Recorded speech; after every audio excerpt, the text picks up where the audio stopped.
सवाल। दो जुड़वा बच्चे आदर्श और अनुपम मई में पैदा हुए, फिर भी उनका जन्मदिन जून में आता है। ये कैसे संभव है? जवाब, क्योंकि मई उस शहर का नाम है जहां वो पैदा हुए। सवाल। एक बिल्ली के तिड़वा बच्चे हैं, नाम है जनवरी, फरवरी, मार्च। क्या है बिल्ली का नाम? जवाब क्या? सवाल में ही जवाब निहित है। क्या है बिल्ली का नाम? ये सवाल नहीं है, ये एक स्टेटमेंट है। एक और नमूना पेश करता हूं। मोर एक ऐसा पक्षी है जो अंडे नहीं देता, फिर भी उसके बच्चे कहां से पैदा हो जाते हैं? जवाब, क्योंकि मोरनी अंडे देती है। दोस्तों, ये जो सवाल जवाब का जो सेशन है, ये सवाल जवाब कोई साधारण नहीं है, और ना ही मैं आपका समय खोटा कर रहा हूं। ये सवाल जवाब यूपीएससी सिविल सर्विसेज के मेन इंटरव्यू में पूछे गए हैं, और ये मेरे मनगढ़ंत नहीं है। आप अगर इंटरनेट पर सर्च करें तो ये सबके डिटेल्स भी आ जाएंगे। मेरा पर्पस सिर्फ और सिर्फ इतना है कि आप तक मैं इस तरह के सवाल जवाब एक्सप्लेनेशन सहित और इस तरह का मटेरियल पहुंचाऊं। मैं राजीव शर्मा।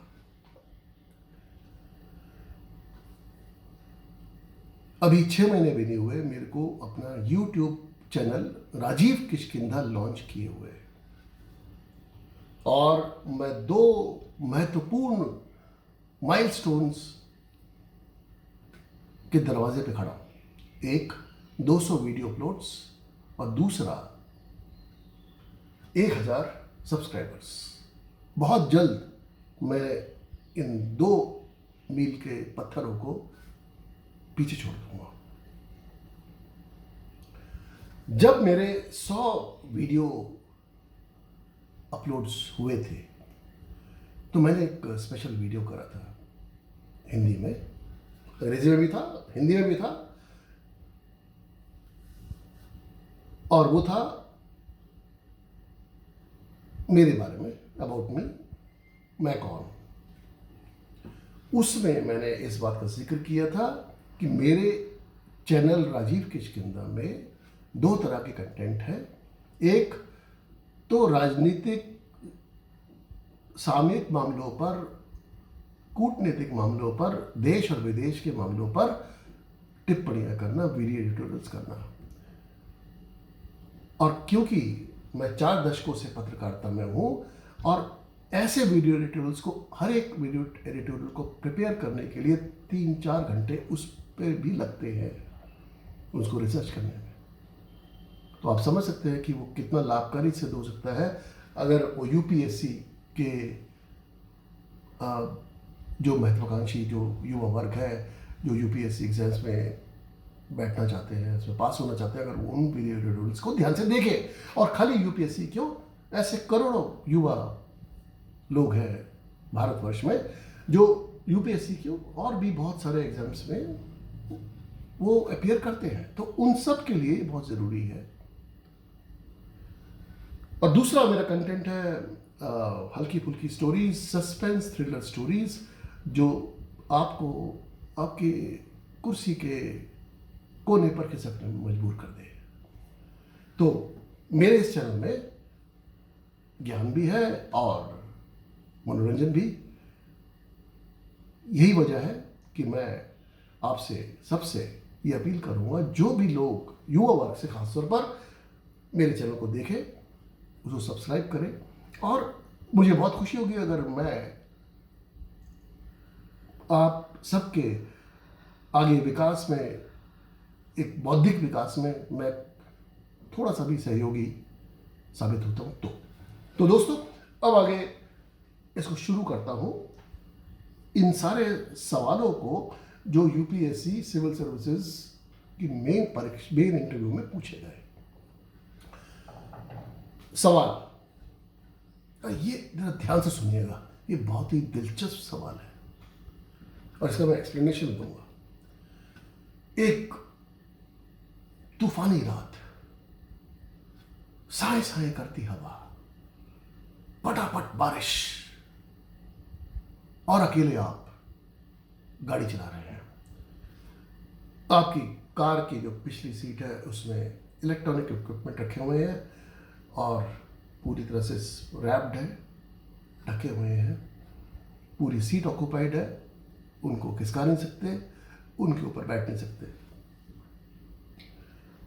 आपके पास सिर्फ एक सीट खाली बची है। आप ऐसे में देखते हैं गाड़ी आपकी बहुत ही मंथर गति से चल रही है, लेकिन बारिश की वजह से। लेकिन आप जब देखते हैं कि बस स्टॉप आने वाला है, जो तीन जो आकृतियां आपको नजर आती हैं, तो आप कौतूहलवश अपनी गाड़ी को और भी स्लो कर देते हैं और आप देखते हैं कि उनमें से तो एक बुढ़िया है जो आपको बहुत कातर नेत्रों से देख रही है और ऐसा लगता है कि अगर उसको जल्द ही मेडिकल हेल्प नहीं मिली तो उसके प्राणों पे बनाएगी। दूसरा व्यक्ति एक आपका पुराना मित्र है जिसने कई साल पहले आपकी एक बार जान बचाई थी। तीसरी एक अनजान लड़की है, लेकिन वो अनजान लड़की जो बहुत खूबसूरत और जो आपकी ड्रीम गर्ल, जो वाकई में आपके सपनों में आती है। और ऐसी लड़की को आप अपनी जीवन संगिनी बनाना चाहते हैं, लेकिन कभी ऐसी लड़की से मुलाकात बात हुई नहीं। अब क्योंकि आपके पास सिर्फ एक सीट है, तो तीनों में से आप किसी को देंगे। तो मेहरबान दोस्तों, ये सवाल यूपीएससी सिविल सर्विसेज के इंटरव्यू में पूछा गया है और जिस कैंडिडेट ने इसका जिस बखूबी जिसका जवाब दिया इतने खूबी से कि इंटरव्यूज में सख्ते में आ गए और सिलेक्ट हो गए। कैंडिडेट का जवाब था कि मैं गाड़ी से उतरूंगा, अपने उस मित्र के पास जाऊंगा जिसने मेरी बहुत साल पहले जान बचाई थी और उसको कहूंगा कि ये बूढ़ी दादी अम्मा को अपने साथ गाड़ी में बिठाए और तुरंत जो नज़दीकी हॉस्पिटल में उनको ले जाकर के उनका इलाज कराए। और मैं अपनी ड्रीम गर्ल के साथ वो क्षण, वो पल बिताना चाहूँगा। उस आखिरी बस की वेट करूँगा, इंतज़ार करूँगा, जो उम्मीद भी करूँगा कि ना ही आए। तो दोस्तों, यूपीएससी में क्या होता है कि वो आपका प्रेजेंस ऑफ माइंड टेस्ट करते हैं। आपका वो टेस्ट करते हैं कि भाई क्या ये आपके अंदर एक मॉरल स्टैंड लेने की कुव्वत है या नहीं है। मॉरल स्टैंड बहुत इंपॉर्टेंट है यूपीएससी के लिए। और फिर हाँ, ये भी वो देखते हैं कि भाई आपके जो जवाब है कितनी जल्दी देते हैं आप और कितने वो तर्क संगत होते हैं, न्याय संगत होते हैं। तो इससे बढ़िया जवाब हो ही कह सकता था। तो दोस्तों, ऐसे ही और भी सवाल है, आते हैं उन पर। सवाल, जेमी अपने मिरर इमेज 45वें माले की विंडो पेन पे देख रहा है, खिड़की के शीशे पे देख रहा है,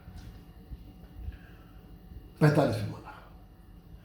और पता नहीं उसके अंदर क्या होता है, क्या विचार आता है कि वो खिड़की से कूद जाता है यकायक।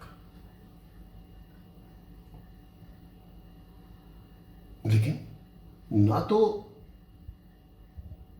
वो बच जाता, उसको एक खरोच भी नहीं आती, ना तो वो जैसा पिक्चर में दिखाते हैं किसी रुई से लदे हुए ट्रक पे गिरा, किसी सॉफ्ट सरफेस पे नहीं गिरता। कोमल धरातल पे नहीं गिरता, और ना वो व्यक्ति पैराशूट का इस्तेमाल कर रहा था। तो ये कैसे संभव हुआ कि इसको खरोंच तक नहीं आई? जवाब, कि जेमी एक विंडो क्लीनर है, 45वें माले की विंडो क्लीन कर रहा था, और कुछ हुआ होगा, काफी देर से कर रहा होगा, लटके लटके उस ऊब गया होगा, थक गया होगा, तो वो विंडो से रूम के अंदर कूद जाता है सुस्ताने के लिए, आराम करने के लिए।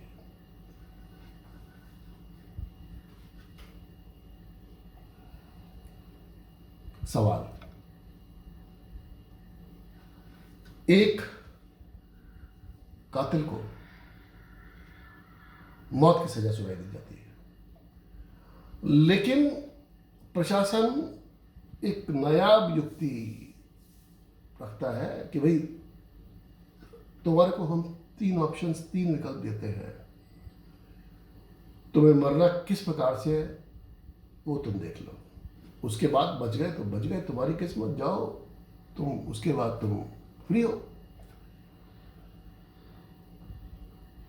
तो 3 कमरों में से एक कमरे में तुम्हें जाना होगा। पहला कमरा आग की लपटों से घिरा हुआ है, आग की लपटें अंदर लपलपा रही है। दूसरे कमरे में 10-12 बंदूकधारी लोडेड गन्स के साथ आगंतुक का इंतजार कर रहे हैं कि जैसे ही दरवाजा खुले और वो गोलियों की बौछार करते हैं। और तीसरे कमरे में बहुत सारे शेर हैं, भूखे शेर, जिन्होंने 3 साल से खाना नहीं खाया है। तो बताओ कि वो जो कन्विक्ट है, वो जो कैदी है, वो ऐसा क्या करता है कि वो छूट जाता है? कौन से कमरे में जाता है? जवाब, कमरा नंबर 3, क्यों शेर वाला कमरा सबसे सुरक्षित है, क्योंकि अगर शेरों ने 3 साल से कुछ खाया ही नहीं है तो वो मर गए हैं।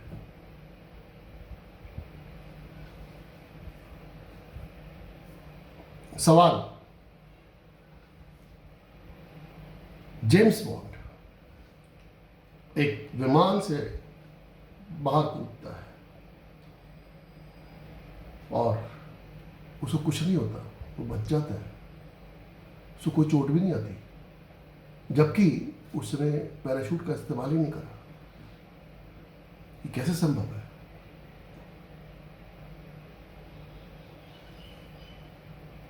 जवाब, क्योंकि विमान रनवे पर था।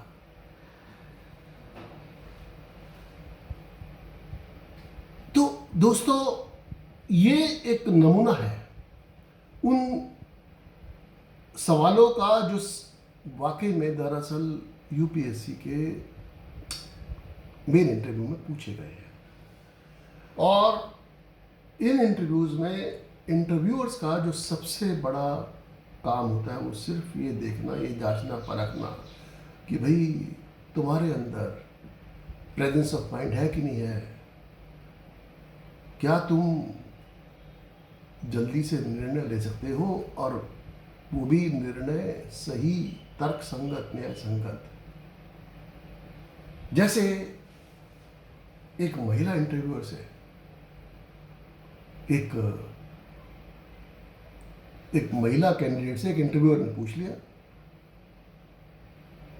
एक बात बताओ मोहतरमा, कि सुबह को आप एकदम से उठती हो और आप पाती हो कि आप गर्भवती हो, तो आपको कैसा लगेगा?